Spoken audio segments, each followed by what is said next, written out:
இந்த 2 சவால் சேலஞ்ச் ஆரம்பிச்சு நாட்கள் வேற சீக்கிரமா ஓடிடுச்சு. இன்னைக்கு பாத்தீங்கன்னா 26 ஆகுது. சரி, ஒரு நாள் தானே லேட்டா எழுந்திரிச்சோம், மறுநாளாச்சு சீக்கிரமா எழுந்திரிச்சாலும் தான் நான் நினைச்சேன். நான் ஏன் லேட்டா எழுந்திரிச்சேன்னா, எனக்கு ஒரு கனவு வந்துச்சு. அது என்ன கனவுனா, தம்பி இப்ப நல்லா தூங்குப்பா, தூங்குனாதான் நாளைக்கு நல்லா ஒர்க் அவுட் போட முடியும், சரியா? அதுக்கோசம் தான் சொல்றேன், நல்லா தூங்கு ஃபர்ஸ்ட், அப்புறம் பாத்துக்கலாம். அப்பதான் உன்னால அடுத்த டைம் எழுந்திரிச்சு புஜிட்டிக்கா ஒர்க் அவுட் போட முடியும் அப்படின்னு ஒரு கனவு வந்துச்சு. இதெல்லாம் நம்புற மாதிரியா இருக்கு, நீங்க யோசிக்கலாம், ஆனா நம்பிதான் ஆகும். அதனால தான் நீ அண்ணன் கொஞ்சம் லேட்டா எழுந்திரிச்சேன், கோச்சிக்காதீங்க. போன வீடியோல சொல்லியிருப்பேன் 100 புஷ் போறேன்னு, அதை அப்டேட் பண்ணிருக்கேன் பாருங்க. 100 புஷப் போட்டிருக்குன்னா இல்லையா? வந்தவுடன் கையை காலை ஆட்டுவது, தலைக்கு மேலே காலை தூக்குவது, தலையை ஆட்டுவது, ராட்டினம் போல் சுத்துவது, இது போல சில பல சேட்டைகள்லாம் பண்ணி முடிச்சுட்டு அதான் சொல்லியிருந்தல உங்களுக்கு புஷப் போறேன்னு, அதுல இறங்கியாச்சு. 100 புஷப்பும் சவால் சொல்லியிருந்தேன். ஆனா தொடர்ந்து ஒரு 60 புஷப்போ 50 புஷப்போ தான் தொடர்ந்து போட்டேன்.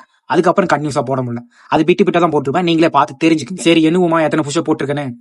1 2 3 4 5 6 7 8 9 10 11 12 13 14 15 16 17 18 19 20 21 22 23 24 25 26 27 28 29 30 31 32 33 34 35 36 37 38 19 40 41 42 43 44 45 46 47 48 49 50 51 52 53 54 55 56 57 58 59 60 61 62 63 64 65 66 67 68 69 70 71 72 73 74 75 76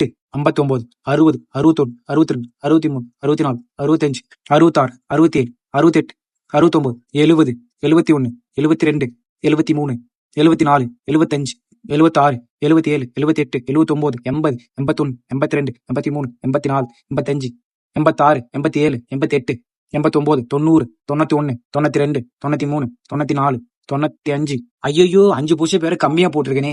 எனக்கே மனம் கஷ்டமா இருக்கு. கூட எண்றதுக்கு ஆள் இல்ல, நானே எண்ணிக்கிட்டு, அதனால 5 புஷப் பேரு கம்மியா போட்டேனே. சரி, நெக்ஸ்ட் வீடியோல கரெக்டா போட்டுறேன். 100 புஷப் பக்கமா போட்டும் இன்னைக்கு பாத்தீங்கன்னா ஓவர் வெயிட் அடிக்க போறேன். பாப்போம் இன்னைக்கு எப்படி கதை ஓடுதுன்னு. ஃபர்ஸ்ட் ஒரு 10 கிலோல ஸ்டார்ட் பண்ணிக்கிட்டேன், நல்லா போச்சு. அதுக்கப்புறம் இன்னொரு 10 கிலோ ஆட் பண்ணேன், 20 கிலோல போட்டேன், அதுவும் நல்லா போச்சு. அதுக்கப்புறம் தான் சப்போர்ட்டுக்கு ஒருத்தனை கூப்பிட்டு வந்தேன். ஃபர்ஸ்ட் இந்த ரிஸ்ட் பேண்டை கட்டிக்கணும். ஃபர்ஸ்ட் சேஃப்டி முக்கியம். சேஃப்டி பர்பஸ் ரொம்ப ரொம்ப முக்கியம். கையில ரிஸ்ட் பேண்டை சுத்திக்கிட்டேன். இது பாத்தீங்கன்னா 30 கிலோ இருக்கு. இதுக்கு முன்னாடி நான் ஃபர்ஸ்ட் போட்டிருக்கேன் 30 கிலோ. அப்ப பாத்தீங்கன்னா ஒரு 2-3 5 ரிப்பு தான் போட்டுருப்பேன்னு நினைக்கிறேன். 5 ரிப்பு அதிகம் தான் நினைக்கிறேன். அதை விட கம்மியா தான் போட்டேன்னு நினைக்கிறேன். ஆனா இப்ப பாப்பா எத்தனை ரெப் போறேன்னு. நீ இப்பதான் கிட்டத்தட்ட ஒரு கரெக்டான ஃபார்ம்ல ஒரு 5 ரெப் போட்டேன். சப்போர்ட்டுக்கு ஒரு 3 ரெப்பு, கரெக்டா 8 ரெப்பு போட்டிருக்கேன். எனக்கே ரொம்ப பெருமையா இருக்கு. இந்த வெயிட் நான் தூக்க மாட்டேன்னு நினைச்சேன், ஆனா தூக்கிட்டேன். ஆனா தூக்கி முடிச்சதுக்கு அப்புறம் கண்ணெல்லாம் கலந்துச்சு பாரு. பாப்பா அப்படி இருந்துச்சு. அப்புறம் 2-3 வேரியேஷன் போட்டேன். எல்லாத்துக்கும் ஓவர் வெயிட்டா வச்சு அடிச்சு நீ கிழிச்சாச்சு. ஜஸ்ட் 2 கிழிஞ்சு போச்சு. அந்த அளவுக்கு அடின்னு அடிச்சு இன்னைக்கு. அப்புறம் அடிச்சு முடிச்சு எனக்கு தெரிஞ்ச ஒரு 2-3 போஸ்ட் பண்ணிட்டேன். முடிச்சு விட்டு கிளம்பியாச்சு. கிளம்பும் போது இவர் கேட்கறாரு என்கிட்ட, உன் பேர் என்னன்னு. இவ்வளவு நாளா வந்து போயிட்டு இருக்கோம். அவர் பேர் என்னன்னு எனக்கு தெரியாது, என் பேர் என்ன அவருக்கு தெரியாது. ஒரே அசிங்கமா போச்சு குமாரி. அப்புறம் என்ன என் பேர் அவர்கிட்ட சொல்லிட்டு, அவர் பேர் பாத்தீங்கன்னா விஜய். சூப்பரா இருக்கா பேரு. அப்புறம் நானும் நம்ம ஃபான் நண்பரும் ஆளுக்கு ஒரு ஜூஸை குடிச்சேன். தெம்பா ரூமுக்கு கிளம்பியாச்சு. ரூமுக்கு வந்து கையோட ஒரு குளுக்க ஷேக்க குடிச்சிட்டேன். இன்னும் கொஞ்சம் தெம்பா புஜிட்டிக்கே ஆயாச்சு. சரிப்பா, நாளைக்கு பாக்கலாம்.